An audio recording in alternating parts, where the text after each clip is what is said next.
وعلی آلہ وبارک وسلم صلاۃ و سلام علیک یا رسول اللہ. کوئی نہیں اٹھے گا.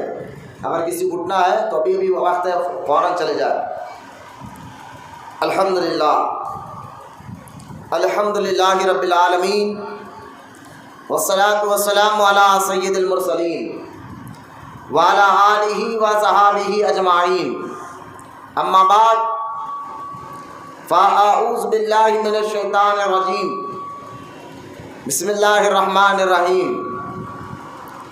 وسارعوا الی مغفرۃ من ربکم وجنۃ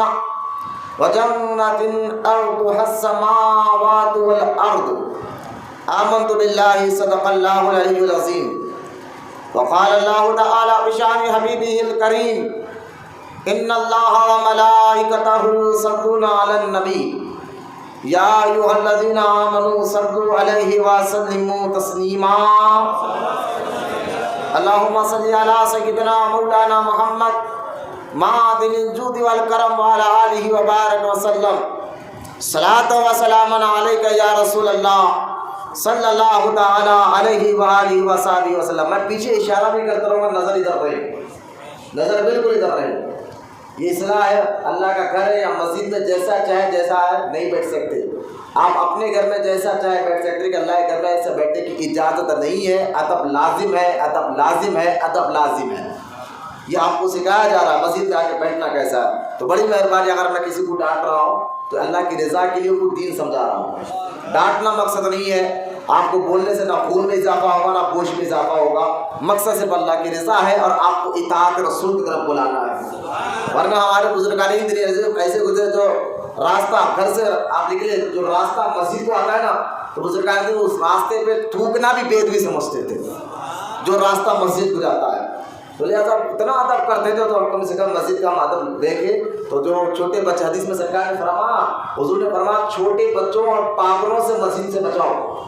چھوٹے بچوں کو اور پاگلوں سے مسجد کو بچاؤ. یعنی پاگلوں کو تو بیچاروں کو ہوش نہیں رہتا ان کو، اور دوسرا چھوٹا ناسمجھ بچے جن کو پتہ نہیں ہے کہ مسجد میں آئے تو بیٹھنا کیسا ہے. اس لیے ماں باپ کو ناسمجھ بچوں کو مسجد میں لانا منع ہے، جہاں 3 سے 4 سال کے کم عمر کے بچوں کو. وہ کیونکہ ان کو نہ حق نام اتنا جانتے ہیں، نہ ان کو پیشاب کے بارے میں بولنا آتا ہے. اگر کر دیے تو لہٰذا اس سے ماں باپ گناہ گار ہوتے ہیں. تو میں ساتھ ہی ساتھ مسجد کا ادب بھی لحاظ رکھتے ہوئے آپ کے سامنے رکھوں گا. اور محبت سے ایک مرتبہ آپ درود پاک پڑھیں. اللہم صلی علی سیدنا مولانا محمد معدن الجود والکرم وعلی آلہ وبارک وسلم. حدیث پاک میں اللہ کے رسول صلی اللہ تعالی علیہ وسلم نے ارشاد فرمایا، جو دن میں 3 مرتبہ درود پڑھے گا اور رات میں 3 مرتبہ درود پڑھے گا، اللہ دن اور رات کے گناہوں کو معاف فرما دے گا. صرف 3 مرتبہ دن میں اور 3 مرتبہ رات میں پڑھنے سے اللہ دن اور رات کے گناہوں کو معاف فرما دیتا ہے. یقیناً درود پاک جو ہے اس میں بے شمار فوائد ہے. بیٹا سامنے آ کے بیٹھو، کمر کو ٹیک کر مت بیٹھو بیٹے. اگر ہاں پھر کوئی پیچھے نہیں دیکھے گا. ابھی بولا میں پیچھے کوئی نہیں دیکھے گا. مسجد کو ٹیکا لے کے وہ لوگ بیٹھے جن کی کمر میں درد ہے، جن کو تکلیف ہے، بالکل بیٹھیے آپ، ٹیکا لے کر بیٹھ سکتے ہیں. لیکن جو بچے نوجوان ہٹے کٹے نظر آ رہے ہیں، خدا کے واسطے یہ مسجدوں کا ادب ہے، آپ بالکل ادب کریں. اور مسجد کو ٹیکا لے کر بیٹھے، نیند لگی تو وضو ٹوٹ جائے. ٹیکا لے کے بیٹھے، نیند لگ گئی، وضو ٹوٹ جاتا. تو لہٰذا یہ مسئلوں کو ذہن رکھتے ہوئے مسجد کو ہاں بلا وجہ نہیں بیٹھ سکتے، کوئی وجہ. جیسے آپ بیٹھے ہو، میں بھی بیٹھا ہوا ہوں، ہماری تو طاقت اور زیادہ لگ رہی ہے، تو خدا رہا ہماری محنت پر آپ لوگ رحم کھائیے. آپ کے چہرے بتانا کہ ہم کیا سمجھنے کے لیے بیٹھے، تو اطمینان کے ساتھ بیٹھے انشاءاللہ. لہٰذا درود پاک کے بارے میں آپ کو کہہ رہا تھا، درود پاک کے بے شمار فضائل احادیث پاک میں آئے ہیں کہ درود پڑھنے سے اللہ گناہوں کو بھی معاف فرماتا ہے، درود پڑھنے سے اللہ نیکیاں بھی عطا فرماتا ہے، درود پڑھنے سے حضور کی شفاعت بھی نصیب ہوتی ہے، درود پڑھنے سے قبر میں اجالا بھی آتا ہے، درود پڑھنے سے قیامت میں بھی اجالا آتا ہے، درود پڑھنے والا پل صراط سے آسانی سے گزر کر جنت میں داخل ہو جاتا ہے. بے شمار درود پاک کے مسائل احادیث پاک موجود ہے. علامہ یوسف نبہانی رضی اللہ تعالیٰ عنہ اپنی کتاب سعادت الدارین میں درود پاک کے فضائل لکھے ہیں، اور حضرت الترغیب الترہیب میں درود پاک کے فضائل آئے ہیں، مکاشف القلوب میں درود پاک کے فضائل آئے ہیں، اور جو ہے نزہۃ المجالس میں درود پاک کے فضائل آئے ہیں. قاضی ایاز نے اپنی کتاب شفا شریف میں درود پاک کے فضائل لکھے ہیں، اور عبد الرحمن الجزولی رضی اللہ تعالیٰ عنہ نے درود پاک کے فضائل لکھے ہیں. قرآن پاک میں اللہ تعالیٰ ارشاد فرماتا ہے سورہ احزاب میں، بے شک میں اور میرے فرشتے مصطفیٰ پر درود و سلام بھیجتے ہیں۔ اللہ یہ قرآن میں بیان فرماتا ہے، بے شمار درود پاک کے فضائل ہیں۔ اکثر مجھ سے لوگ کہتے ہیں حضرت کوئی وظیفہ بتائے کاروبار چلنے لگ جائے، میں نے کہتا ہوں درود پڑھتے رہو، اللہ ہر مصیبتوں کو دور فرماتا ہے۔ لہٰذا درود پاک کے بے شمار فضائل احادیث پاک میں موجود ہے۔ ایک مرتبہ محبت اور عقیدت کے ساتھ درود پاک پڑھے، اللہ صحیح سے اوپر بیٹھیا، یہ بھی سید ہے اور وہ بھی سید ہے۔ ہاں یہ بھی امام جعفر صادق کی اولاد میں سے ہے، وہ بھی سید ہے، اس لیے سیدوں کا احترام ہے اور کچھ نہیں ہے۔ بولے محبت سے درود پاک پڑھے اور مطلب اللہم صلی علی سیدنا مولانا محمد معدن الجود والکرم وعلی آلہ وبارک وسلم صلاۃ و سلام علیک یا رسول اللہ صلی اللہ تعالی علیہ وسلم۔ آج شب بارات کی یہ مبارک رات میں نے آج صبح میں جمعہ میں الحمدللہ اس مسجد میں فضائل پر بہت ہی دیر تک 1.5 گھنٹے تک تقریر میں نے کی ہے، فضائل شب بارات پر، جو انشاءاللہ انٹرنیٹ پر بھی وہ اپلوڈ ہو چکا ہے۔ اگر آپ پرانا پل درگاہ ماریں گے یا جیلانی پاشا ماریں گے تو انشاءاللہ وہاں پر وہ بیان مل جائے گا، بڑی ڈیٹیل کے ساتھ کی ہے۔ آج میں نے وعدہ کیا تھا صبح جمعہ میں کہ جو بدعقیدہ اور وہابی اس رات کو منانے کو بدعت کہتے ہیں، ہاں کہہ رہے ہیں، جیسے ہی شب بارات قریب آتی ہے نا تو تاریخ جلیل جیسے جلیل کا، تاریخ مسعود جیسے کمینے کا، ذاکر نالائق جیسے کمینے کا، اور عمران جیسے غلیظ آدمی کا، ابو فضل فیضی جیسے غلیظ آدمی کا۔ آپ کہیں یہ کیا بول رہے ہو؟ میں نے برابر بولوں گا، جو نبی کی عزت نہیں کرتا ہوں اس کی عزت نہیں کرتا۔ عزت اسی کی ہوگی جو آمینہ کے لال کی عزت کرے گا، ادب و تعظیم اسی سے کیا جائے گا جو حضور کا ہے، ہم اسی سے محبت کریں گے، اور جو حضور کا نہیں وہ ہمارا۔ ہاں یہ مزاج صحابہ نے بھی دیا ہے، صحابہ نے بھی یہ مزاج دیا ہے، اپنے باپوں کو قتل کیا حضور کے سامنے، ماموں کو قتل کیا حضور کے سامنے، صرف اس لیے کہ وہ گستاخ رسول تھے۔ لہذا جیسے ہی شب بارات آتی ہے، شب معراج ہے شب بارات، تو لہذا یہ لکھا جاتا ہے کہ شب بارات بدعت ہے۔ اب بدعت ہے، بھائی کیوں بدعت ہے؟ بولے نہ شب بارات نہ حضور نے کیا، نہ صحابہ نے کیا، نہ تابعین نے کیا، تم منا رہے ہو۔ میں نے کہا امام ترمذی نے حدیث پاک ہے، پہلے اس رات کی بنیاد کو آپ سمجھیں، اس رات کی بنیاد کو آپ سمجھیں۔ حدیث پاک امام ترمذی میں فرماتے ہیں کہ سیدہ عائشہ صدیقہ رضی اللہ تعالی عنہ فرماتی ہے کہ میرے گھر میں حضور آرام فرما رہے تھے، اچانک آدھی رات کو میں نے دیکھا تو حضور نظر نہیں آئے۔ سیدہ عائشہ صدیقہ رضی اللہ تعالیٰ عنہ فرماتی ہے میں حضور کو ڈھونڈنے کے لیے باہر نکلی تو میں نے دیکھا کہ حضور جنت البقیع میں ہے اور سرکار دعا فرما رہے ہیں۔ کچھ دیر کے بعد حضور نے فرمایا عائشہ کیا تم نے یہ گمان کیا کہ اللہ اور اس کا رسول تم سے خیانت کرے گا؟ سیدہ عائشہ صدیقہ نے کہا حضور ایسا نہیں ہے، میں سوچی کہ آپ کسی اور زوجہ کے پاس گئے۔ دیکھیں حضور کے مقدس 11 بیویاں تھے، اور قرآن سورہ نساء میں اللہ نے فرمایا اے ایمان والو نبی کی بیویاں تمہاری مائیں ہیں۔ ذہنوں کو پاک رکھ کے سنو، دلوں کو پاک رکھ کے سمجھو بات کو۔ آپ کہیں گے کیوں ضرورت تھی حضور کو 11 شادیاں کرنے کی؟ میں نے کہا حضور جب اسلام پھیلا رہے تھے نا، حضور کے دور مبارک میں اسلام دور دور تک پھیلا تو کچھ عورتوں کے مسئلے ایسے آئے صرف عورت کو ہی بتا سکتی ہے، تو حضور نے اپنے مقدس بیویوں کو دین سمجھایا۔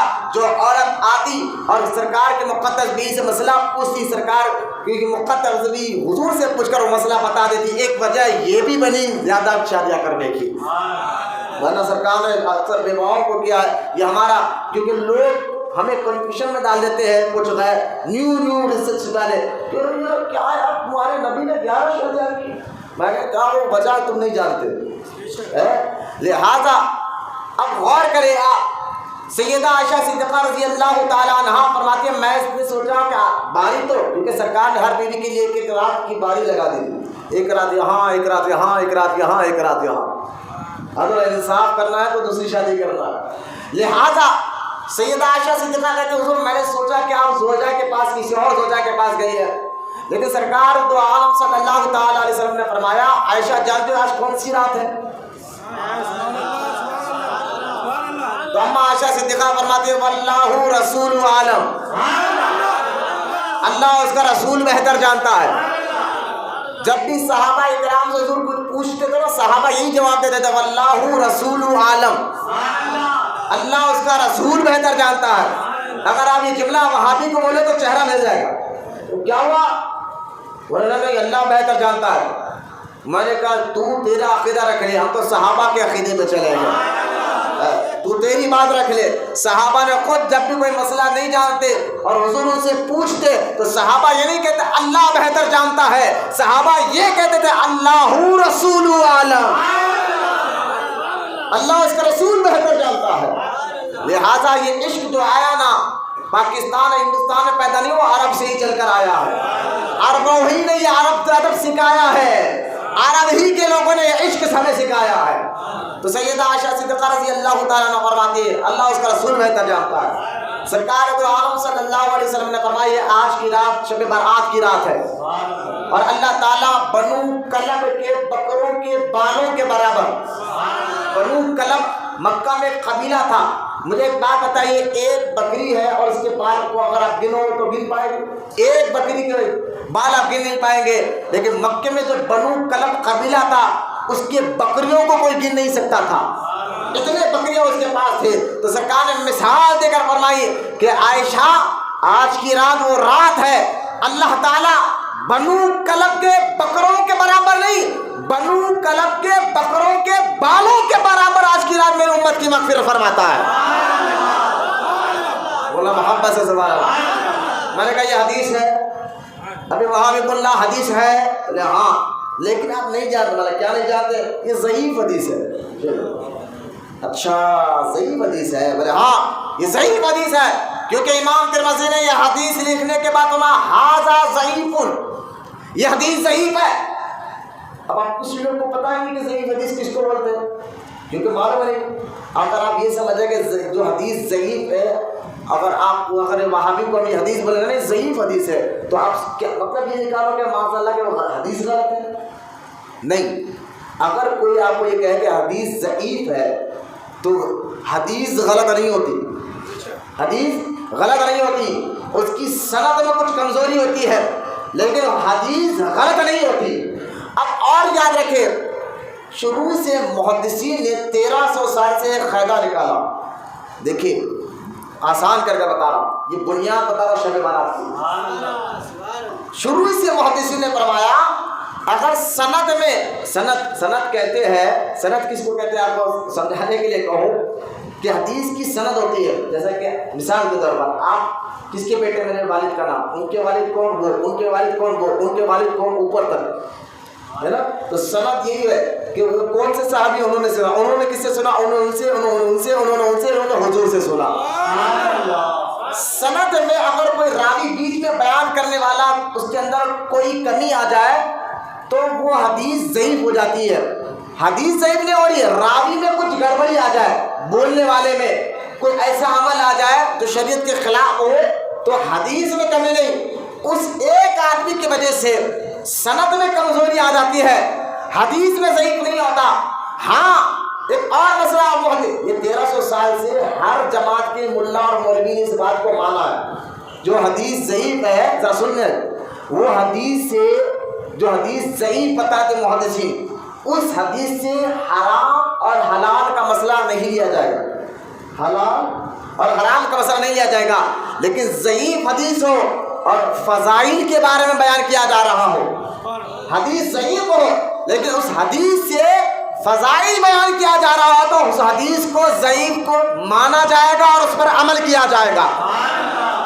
بولو نا محمد، یہ حدیث ضعیف ضرور ہے لیکن فضائل کے اعتبار سے کہ آج کی رات ہم اہل سنت و جماعت تو یہی کہتے ہیں، ہم یہ نہیں کہتے آج جو نہیں جائے گا وہ گناہ گار ہے، ہم یہ نہیں کہتے کہ آج شب برات میں جو نہیں جاگا سو جاؤ وہ گناہ گار ہے، ہم کہتے ہیں جو جاگتا ہے اور اللہ کی عبادت کرتا ہے وہ غلط نہیں ہے، اگر سو جائے تو بھی غلط نہیں ہے، ٹھیک ہے۔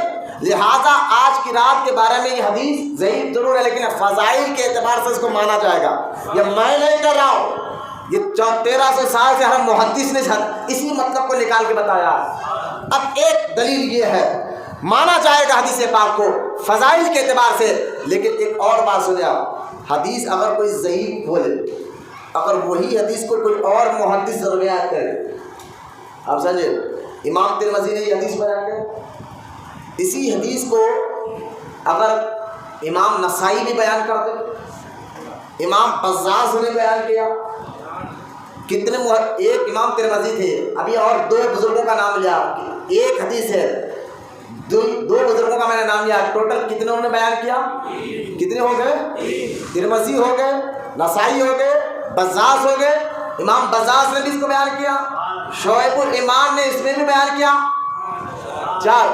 اب حدیث ضعیف ہو لیکن اسی حدیث کو ایک محدث، 2 محدث، 3 محدث، 4 محدث، 5 محدث بیان کر دے اپنی سند کے ساتھ، تو سارے علماء کہتے ہیں اب وہ حدیث ضعیف نہیں حسن ہو جاتی ہے، اور اس کی دلائل مضبوط ہو جاتے ہیں، حسن کے درجے میں آ جاتی ہے۔ تو یہ حدیث شب بارات کی ایک محدث نہیں، اب دیکھیں ایک محدث نہیں، کئی محدثوں نے اپنی کتاب میں اس حدیث کو لکھا، ایک بات، اور ٹوٹل 9 صحابہ نے، کتنے صحابہ نے، 9 صحابہ نے اس حدیث کو بیان فرمایا، ان 9 صحابہ میں ابو بکر صدیق بھی ہے، مولا علی بھی ہے، ابو ہریرہ بھی ہے، اما عائشہ صدیقہ بھی ہے، میں نے کہا دیکھیں بڑے بڑے اکابر، عبداللہ ابن مسعود بھی ہے، عبداللہ ابن عباس بھی ہے، میں نے کہا اتنے اکابر، حدیث ہے شب بارات کی،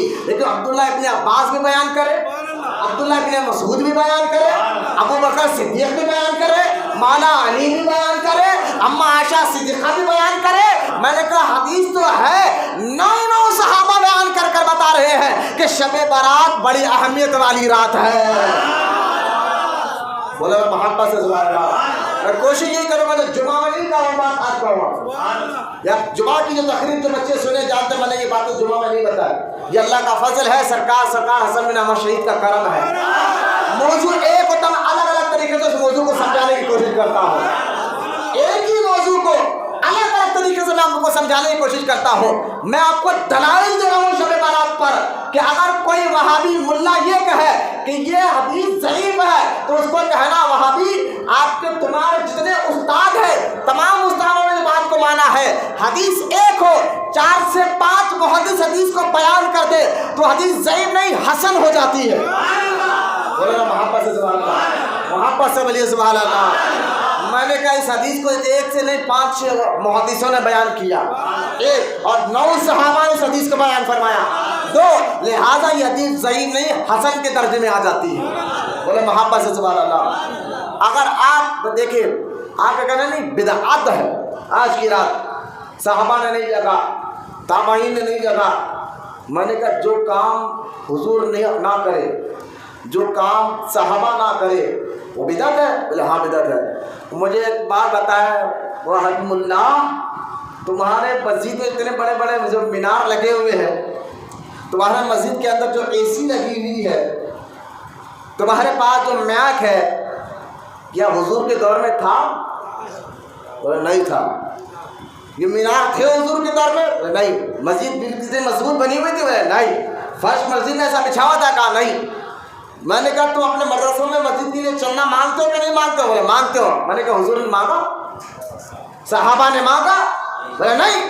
تم تو کہہ رہے تھے جو حکام نبی نہ کرے صحابہ نہ کرے وہ بدعت ہے۔ میں نے کہا کئی بدعتیں تو تم خود اپنے مدرسے میں کر رہے ہو، مسجد میں میناریں لگا رہے ہو، تم جو ہے میعاد سے بیان کر رہے ہو۔ بولے نہیں حضرات، اصل یہ ہے تو نئی چیز، میعاد حضور کے دور میں نہیں تھا، آج ہے۔ فیان حضور کے دور میں نہیں تھا، آج ہے۔ اے سی حضور کے دور میں نہیں تھا، آج ہے۔ مسجد میں مینار، مسجد کے اوپر جو مینار لگائے جاتے ہیں حضور کے دور میں نہیں لگائے جاتے تھے، آج لگائے جا رہے ہیں۔ لیکن اس کا مقصد کیا ہے؟ دین کو فائدہ پہنچانا۔ اس کا مقصد کیا ہے؟ دین کو فائدہ پہنچانا۔ میں نے کہا ملا جی فیصلہ آپ ہی نے کہہ دیا، جو کام دین کو فائدہ پہنچانے کے لیے کیا جائے وہ کام اگر حضور کے دور میں نہ بھی ہوا ہو لیکن اس سے دین کو فائدہ پہنچتا ہو تو وہ کام کیا جائے گا۔